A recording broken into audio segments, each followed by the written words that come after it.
제가 오래전에 읽었던 책입니다마는 그래 제가 오늘 본문 말씀을 계속 묵상하는 중에 그 책 제목이 생각났어요.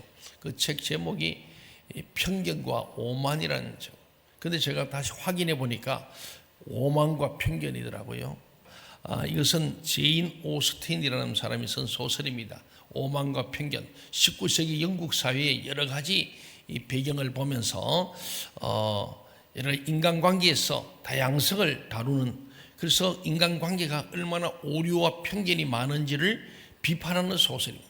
5명의 주인공이 나오는데 그 중에 주인공이 엘리자베스 베넷이라는 여자인데 그 많은 사람들을 만나고 인간관계 하면서 자신의 가치와 인간성을 지키면서도 다른 사람들과의 이 인간관계에서의 편견, 오류, 오해, 오만 이런 것을 극복해 나가는 모습을 그려내는 소설입니다. 그래서 저도 이 본문에 와서 예수님을 편견을 가지고 보는 사람들, 또 오만한 사람들이 예수님은 아무것도 아닌 것처럼 생각하는 이런 오만과 편견, 아주 인숙적으로 이런 생각하는 부분들.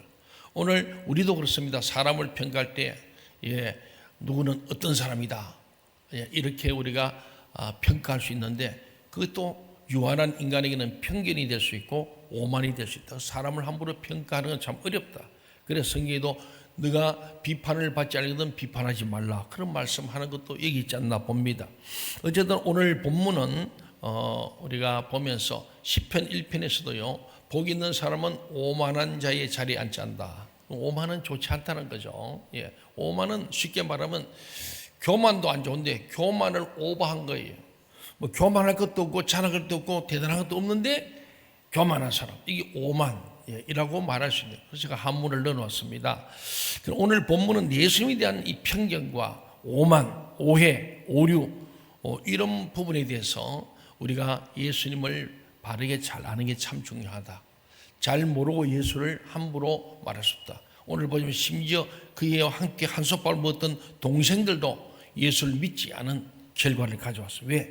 편견과 오만 때문에. 오만과 편견이 오해 때문에, 오류 때문에 온 거죠. 오늘 보면 이렇게 증거합니다. 1절 말씀 같이 한번 읽어보겠습니다. 요한복음 7장 1절 시작. 이후 예수께서 갈릴리에서 다니시고 유대에서 다니려 아니하심은 유대인들이 죽으려 함이로라.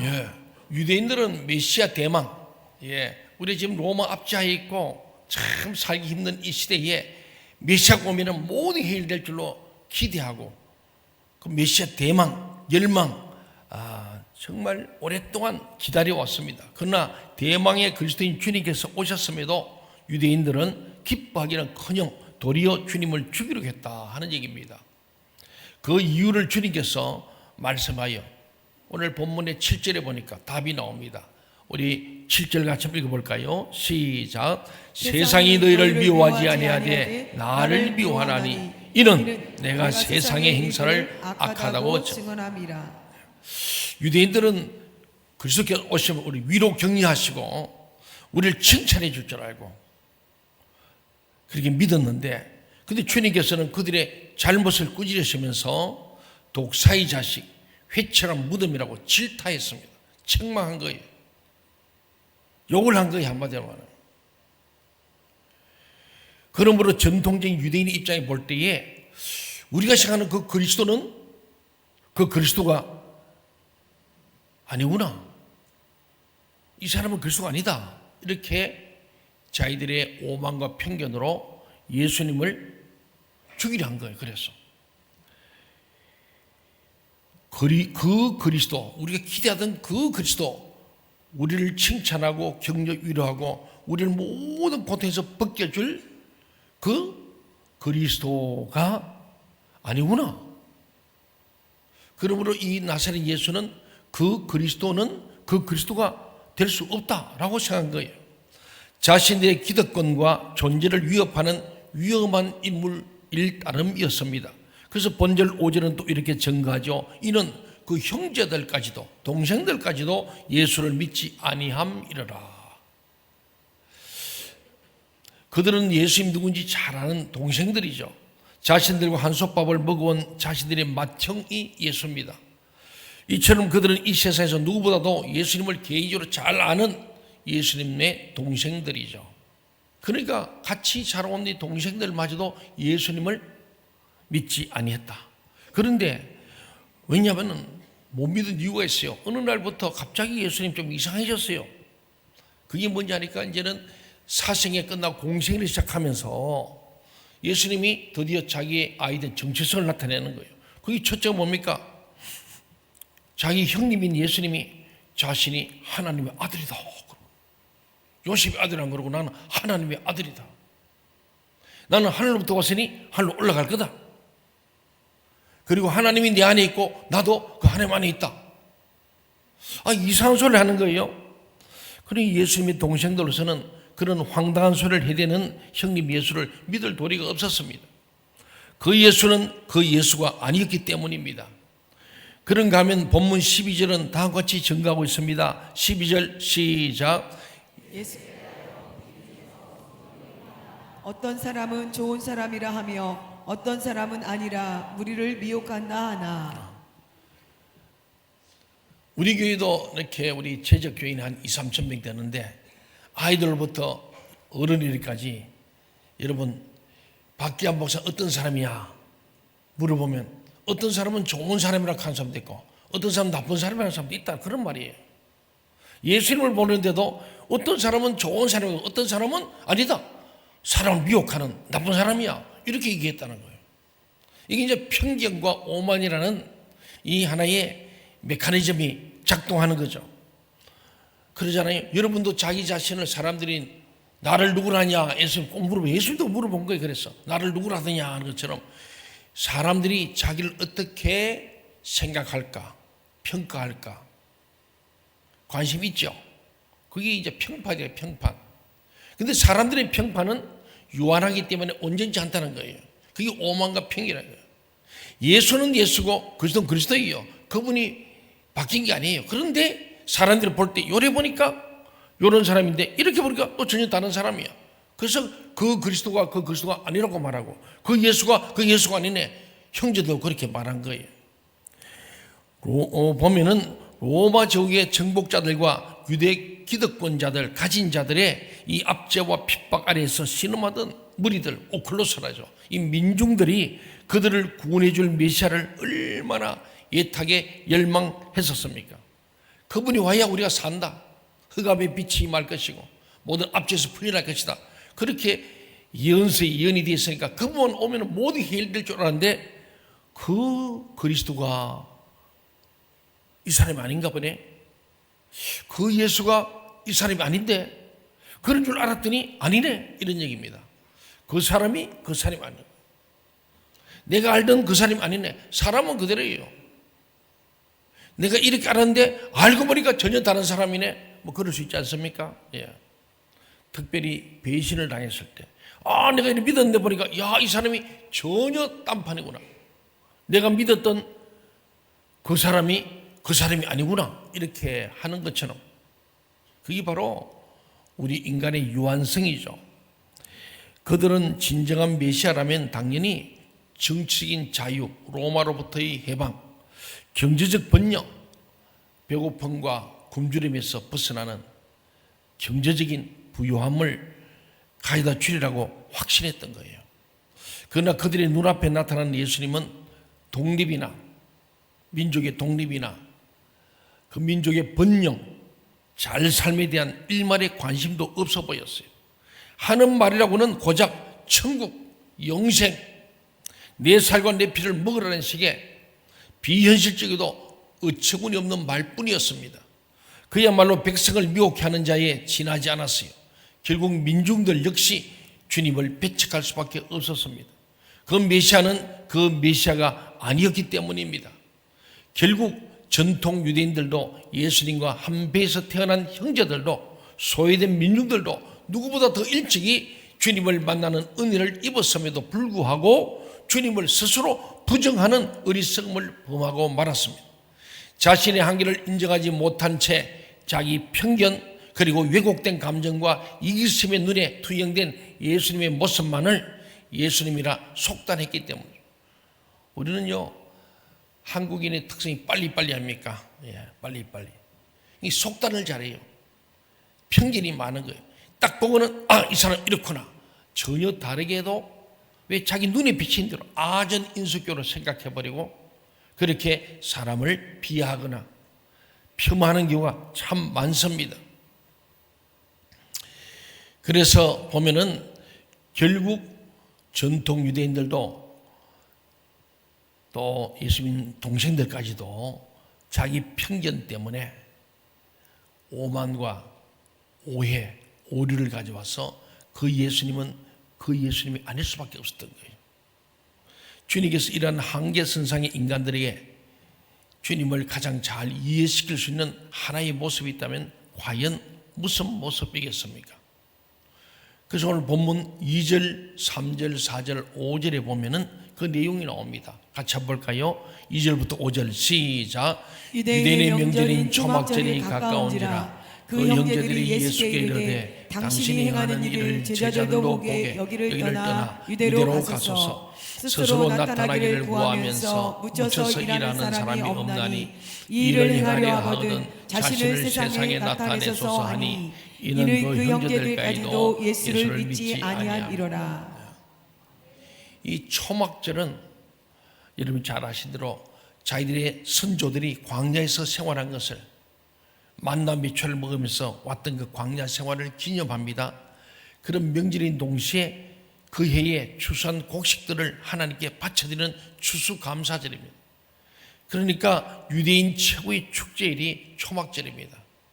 풍요롭고 감사가 넘치는 이 초막절, 이때 예루살렘에 사람이 많이 모입니다. 3대 절기를 꼭 예루살렘 오잖아요. 그러니까 이 나사렛 이 시골에 있지 말고 진짜 형님이 그 그리스도 메시아라면은 가만히면 예루살렘 그 중심에 가서 한번 실력을 보여가지고 주님 좀 인정 한번 받아보세요. 여기면 시골에 숨어있지 말고 진짜라면 그러잖아요. 스스로 나타내기를 구하면서 묻혀서 일하는 사람이 없습니다. 이 일을 행하려 하거든 자신을 세상에 드러내기 위해서 예루살렘에 이번에 초막절에 수많은 사람이 올 테니까 거기에서 뭔가 좀 보여주세요. 그래서 5절 마지막에 이는 이렇게 말한 이유는 그 형제들까지도 예수를 믿지 않았다는 거예요. 가짜라는 거예요. 예수님의 동생들은 주님을 향해 정말 형님이 하나님 아들이라면 이 명절에 예루살렘으로 올라가서 하늘의 아들임을 만천하에 스스로 증거해 보세요. 그렇게 요구한 겁니다. 이에 대한 주님의 대답은 다음과 같습니다. 8절 말씀이 너희는 명절에 올라가라. 나는 내 때가 아직 차지 못하였으니 나는 이 명절에 아직 올라가지 아니하노라. 아직 내 때가 아니라는 거예요. 자기를 드러낼 때가 아니라는 거예요. 분명히 그렇게 말씀했어요. 근데 예수님 10절에 보면 거짓말했어요. 의외의 사실을 보게 되는 거예요. 10절 우리 말씀 같이 한번 볼까요? 시작. 그 형제들이 명절에 올라간 후에 자기도 올라가시되 나타내지 않고 은밀히 가시니라. 예수님 거짓말 안 한 분인데 거짓말 했다니까. 거짓말 맞죠? 너희 올라간다 안 올라간다 그러고는 올라갔어요. 그것도 몰래 살짝 좀 비겁하게 올라갈 거예요. 의외의 사실이에요. 안 간다 했으면 안 가야 되잖아요. 그런데 하여튼 예수님이 그들이 다 올라간 후에 살짝이 몰래 뒤따라갔다 그런 말이에요. 이번 명절에는 예루살렘에 올라가지 않겠다는 주님께서 뜻밖에도 예루살렘에 가셨습니다. 그것도 비밀리에 말입니다. 그렇다면 주님께서는 언제를 당신의 때로 잡고 계셨는가? 이 초막절 때는 아니라고 그랬거든요. 요한복음 13장 1절에 답이 나오는. 그래서 우리는요 성경을 억지로 풀면 안 되고 성경에서 성경으로 찾아가면은 그게 답인 거예요. 동의하십니까? 요한복음 13장 1절 같이 읽어봅시다. 시작. 6월절 전에 예수께서 자기가 세상을 떠나 아버지께로 돌아가실 때가 이른 줄 아시고 세상에 있는 자기 사람들을 사랑하시되 끝까지 사랑하시니라. 네. 아까는 초막절은 추수감사절을 했어요. 6월절은 뭐냐? 6월절 있고 난 뒤에 초막절 왔거든요. 근데 6월절을 보면은 우리가 잘 아는 대로 하나님께서 이스라엘 백성들을 이집트의 노예 생활로 430년 노예로 있던 이들을 해방시키던 날이죠. 우리 마치 8.6 광복절처럼 일제히 압제해서 벗어나는 날. 이집트의 바로 왕이 이스라엘을 해방시킬 수밖에 없도록 10가지 재앙을 해서 마지막 재앙인 이집트의 모든 장자와 짐승의 첫 새끼를 다 죽입니다. 그러면서 당신의 백성들에게는 미리 약속해서 임방과 문설주에 양을 잡아서 피를 바르라. 그리고 양고기는 빨리 먹고 이제 광야 나갈 영양 보충해라. 그런 말씀이었잖아요. 그러니까 백성들은 살리고 파라오의 모든 백성들의 장자와 처음 새끼는 다 죽는 사건을 통하여 파라오가 항복, 일본 천황이 히로시마에 원자탄이 떨어져 항복하듯이 두 손 바짝 들었어요. 그래서 출애굽한 날을 기념하는 거예요. 6월절. 예.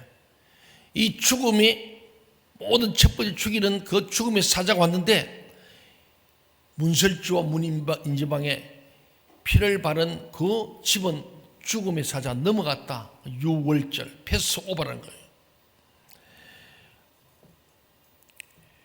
주님께서는 바로 피와 생명, 죽음 이것이 존재했던 6월절, 바로 그 6월절을 그리스도로서 당신을 만천하에 드러낼 때로 작정하고 계셨다는 겁니다. 초막절이 아니고 6월절 때 한다. 그 주님께서는 6월절에 올라가시다가 십자가에 죽지 않습니까? 그리고 그 6월절에 한계선상의 인간들에게 보여주실 단 하나의 모습으로 사람들을 사랑하시되 끝까지 사랑하시는 주님의 모습을 보여주신 것이 십자가에 피 흘려 죽으시는 나를 위해서 생명을 바치신 하나님 아버지의 사랑의 극적인 모습이죠. 네. 우리가 연약할 때도 사랑하시고 죄인들도 사랑하시고 아멘. 원수들 사랑하실 때 그 사랑의 확증이 뭐냐? 내가 십자가에 죽어라. 주님께서는 뭔가 막 능력을 행하는 그 그리스도가 아니라 십자가에 매달려 죽으심으로 온 인류를 구원하시는 진정한 그리스도 메시아를 보여줄 때를 기다리고 계셨다 하는 말씀입니다.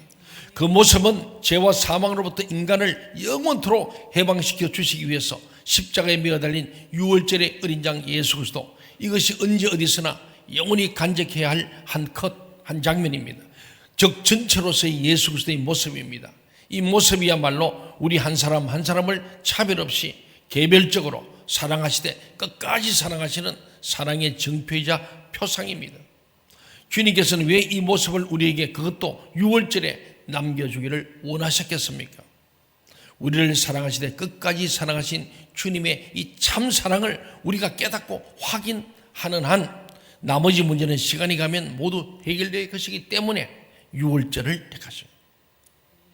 사랑하는 교회 여러분, 이 시간 여러분의 심령 속에 십자가를 세우십시오. 그 십자가에 예수 그리스도를 모셔야 합니다. 내게 새 생명의 영광을 안겨주시기 위해서 나를 사랑하시되 끝까지 사랑하시기 위해서 당신의 사지를 찢으시며 죽음의 고난을 기꺼이 감수하시는 주님을 모셔드리시기를 바랍니다. 아멘. 이게 예수 믿는 거예요. 이게 없으면은 우리는 늘 조그마한 사소한 것에 목숨 걸고 실족하고 넘어지고 습선박이 서운함 이런 때문에 시험 들고 주님 안에 있다 밖에 들락날락하게 되는 거예요. 우리가 좀 주님께서 주님으로 나타나시는데 그동안은 오만과 편견 때문에 예수님의 그저 발끝을 보고는 예수님 이렇구나, 뒷모습 보고 이렇구나, 손바닥만 보고 이렇구나, 이렇게 마치 장님이 코끼리 만지듯이 그러고는 예수님 다 아는 것처럼. 근데 오늘 우리가요 하나님 앞에서 믿음으로 산다는 것, 나 같은 죄를 위해서 십자가에 죽으신 그 예수 그리스도, 그 은혜 생각하면은 저는 자다가도 감사한 거예요. 저는 모태신앙이 66년을 믿어왔지만은 그 은혜를 잊을 수 없어요. 저는 초등학교 때도 중학교 때도 고등학교 때도 군에 가서도 대학교 때도 지금까지 주님의 그 은혜 앞에 늘 감격합니다. 그래서 정말 죽도록 충성하라. 그러면 생명의 관을 주라. 그 말씀이 다 와닿는. 왜냐하면 주님이 나를 향하신 그 주님의 생명, 피 흘려 주신 것, 다른 사람에 위해서 나를 위해서 하셨다고 일대일로 볼 때 얼마나 감격한지 몰라. 그 주님 위해서는 무엇든지 내놓을 수 있고, 주님 위해서는 죽을 수도 있는 마음을, 진짜 주님의 그 놀라운 은혜, 그리스도를 알게 되면, 오만과 평이 아니라 전체적인 주님을 우리가 알게 되면 그 주님 앞에 우리는 불평과 엉망이 사라지고 감사밖에 없을 줄로 믿습니다. 그렇습니다. 오늘 그래서 주님께서는 내가 드러날 때, 내가 나타날 때, 나를 보여줄 때, 세상에 선포할 때는 6월절 때다. 초막절은 아직 때가 차지 않았다. 그렇게 말씀하신 겁니다. 사랑하는 여러분, 우리를 사랑하시되 끝까지 사랑하는 그 주님의 참 사랑을 우리가 깨닫고 확인하는 한 나머지 문제는 시간이 가면 모든 것이 저절로 해결되는 거예요. 아멘. 중요한 것은 그거예요. 나를 위해서, 나를 사대 끝까지 사랑하시고, 아멘. 주님 나를 생명을 바쳐 십자가에 죽기까지 나를 사랑했다. 나를 위해서. 믿습니까? 아멘. 한번 따라합시다. 예수님이 나를 위하여 십자가에서 살을 짓고 피 흘려 죽었습니다. 그러므로 나는 주님을 사랑합니다. 주님이 아멘. 나에게 생명 바쳐 사랑하지, 나도 주님을 생명 바쳐 사랑하는 게 마땅하지 않겠습니까? 아멘. 사랑하는 교회 여러분, 이 시간 여러분의 심령 속에 이 십자가를 탁 세워야 돼요. 캐톨릭의 십자가에는 꼭 고난받은 예수님이 붙어 있어요. 십자가에 달린 예수님이 고난을 상징하는 고상을, 캐톨릭 십자가는 꼭 그래요. 민자봉의 십자가 없습니다. 반드시 예수가 달려있는 거예요. 개신교는 예수님이 없어요. 그냥 민자 십자가. 캐톨릭은 예수님의 고난을 상징하면서 독신으로 살고 그 고난을 이겨내는 고난의 좀 중심이 있어요.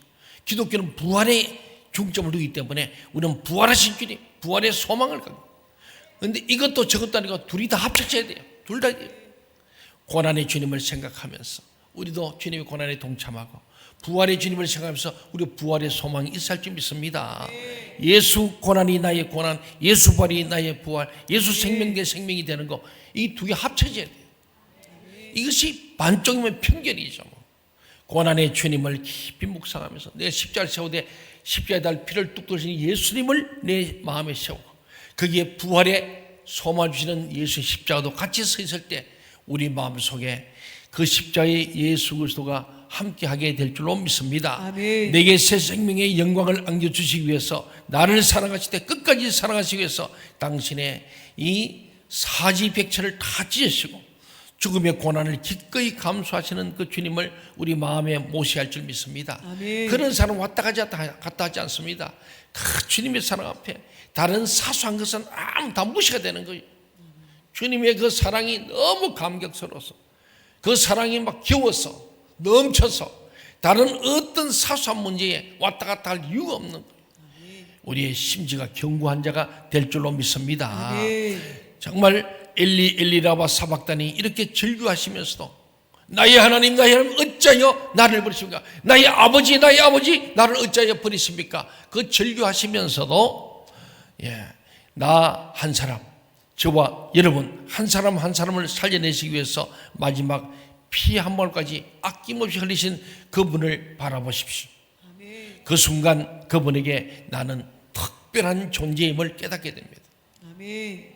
저는 주님이 십자가 탁 서면 내가 얼마나 특별한 존재, 나 같은 죄인을 살려주시고, 나 같은 죄인을 용납하시고, 나 같은 죄인을 하나님의 자녀로, 주님의 제자로 부르신 거, 선지동산을 불러서 주의 종이 되게 하시고 주님이 양떼를 맡기신 거, 피로 값은 교회를 맡겼다는 사실, 내게 위임했다는 사실이 얼마나 두렵고 떨릴 뿐만 아니고 얼마나 감동적인 보는 거예요. 저는 하나님 앞에 특별한 존재예요. 그렇다니까요. 아멘. 저 자신이 하나님 너무 특별해요. 저만 아니고 여러분도 각자가 하나님 앞에 특별한 존재입니다. 아멘. 단독자로 써야 돼요. 아멘. 주님과 나와의 1:1로 탁 세워보세요. 나를 위해 십자가에서 사지가 찢겨 죽으시고 피한물 남김없이 흘리신 그 예수님, 나를 구원코자 나 같은 죄인을 살리시고자 했던 그 주님의 사랑, 우리 오만과 편견을 버리고 주님을 주님으로 바로 알아야 될 줄로 믿습니다. 아멘. 이 주님을 알고 나면은 다른 모든 사소한 문제는 자동적으로 해결되어 버려요. 전혀 문제가 안 돼. 노 프로블럼인 거예요.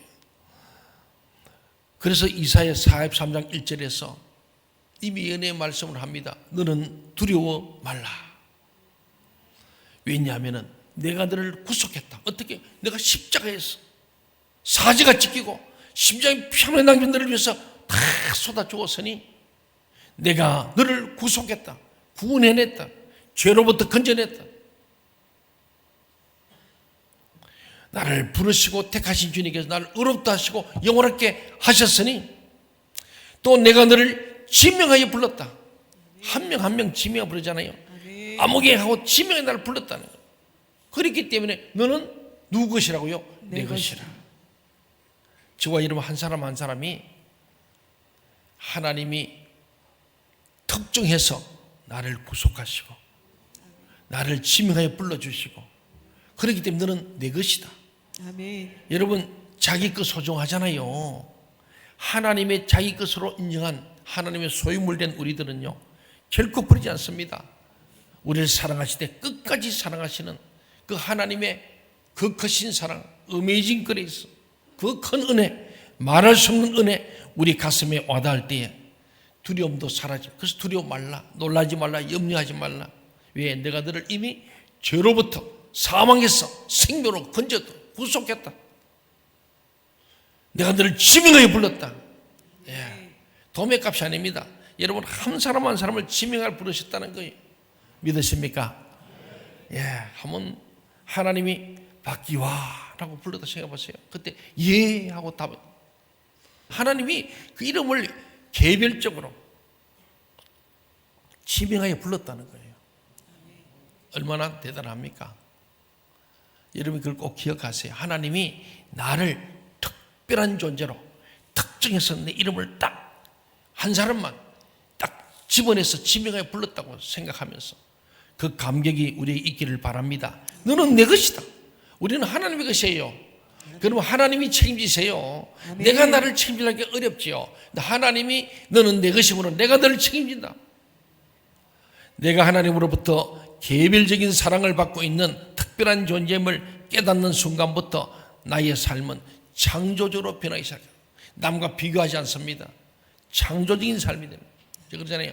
비교하는 사람은, 비교 의식을 가진 사람은 부정적인 사람이 됩니다. 항상 오만과 편견이 있어가지고 늘 이렇게 뒷구받고 하는 거예요. 근데 창조 의식을 가진 사람은 긍정의 인간이 됩니다. 긍정적으로. 나는 나다. 주님이 나를 지명해 부른 나는 나죠. 너와 같을 수가 없는 거예요. 그러니까 다른 게 마땅한 거예요. 그럼 비교하지 않습니다. 창조적 인생이 되는 거예요. 예. 박기환 목사, 박기환 목사요. 다른 목사 비교할 건 나는 없어요. 그래서 나는 굉장히 그러면 자존감이 높아요. 교만하다는 게 아니라 나는 나기 때문에 다른 분들 잘하는 사람 많아. 참 잘한다. 인정하고. 그걸 가지고 뭐 비교해가지고 뭐 아니라고 부정적인 생각할 필요 없어요. 자기를 하나님의 창조적 의식을 갈 때 얼마나 나 같은 죄인도 사랑하시고 나 같은 죄인을 사용하심을 생각하면서 감사하는 여러분 되길 바랍니다. 더 이상 나 자신을 위한 삶이 아니라 나와 특별한 관계를 맺고 계신 주님을 위한 진리의 삶으로 삶의 축이 바뀌어지기 때문입니다. 우리 삶의 축이 늘 부정적인 삶에서 긍정으로 축을 바꿔야 됩니다. 중심을 옮겨야 돼요. 그러면 그때 인생이 달라요. 그게 거듭난다는 게 그런 거예요. 그게 성숙한 삶이고 새로운 삶이죠. 이전 것은 지나가고서 새 것이 되는 줄로 믿습니다. 눈을 들어 주님을 보십시오. 주님께서 새로운 생명을 주시기 위해 여러분의 실패를, 절망을, 죄짐을 대신 지고 돌아가셨는데 대체 무엇을 걱정하며 두려워하겠습니까? 주님께서 주신 생명 속에서 새롭게 진리를 호흡하십시오. 주님의 사랑 안에서 주님의 사랑에 의해 주님의 사랑을 힘입어서 주님의 사랑을 위해 새롭게 시작하십시오. 설령 여러분의 전체를 보지 못하는 자들이 여러분의 한 면을 놓고 오해할지라도 여러분을 곡해하는 사람도 있죠. 오해할 때 참 속이 상할 수 있습니다. 우리의 전체를 보지 못하고 제대로 알지 못하면서 여러분의 한 면을 놓고 오해할지라도 수많은 사람이 그럴지라도 누구보다도 여러분을 사랑하시는 우리 주님께서 이렇게 변호해 주실 것입니다. 아멘. 그 사람은 그 사람이 아니야. 네가 생각하는 그런 사람이 아니야 라고 우리 주님이 변호해 줄 줄로 믿습니다. 아멘. 주님을 믿고 억울해하지도 마시고 주님이 나를 사랑하시면 그 사랑을 끊을 자가 없음을 늘 확인하면서 자유하시고 아멘. 진리를 알면은 예수 진리를 알면은 이 놀라운 진리 그 사람은 그 사람이 아니야 하고 주님이 변호하시는 주님 나를 사랑하시 끝까지 사랑하시는 그 주님을 알고 나면 누가 뭐래도 전혀 우리는 문제될 것이 없는 참된 아멘. 자유자 참된 진리 오늘 예수 진리신 예수를 알므로 우리 모두 자유함을 누릴 수 있기를 주의 이름으로 축원합니다. 아멘.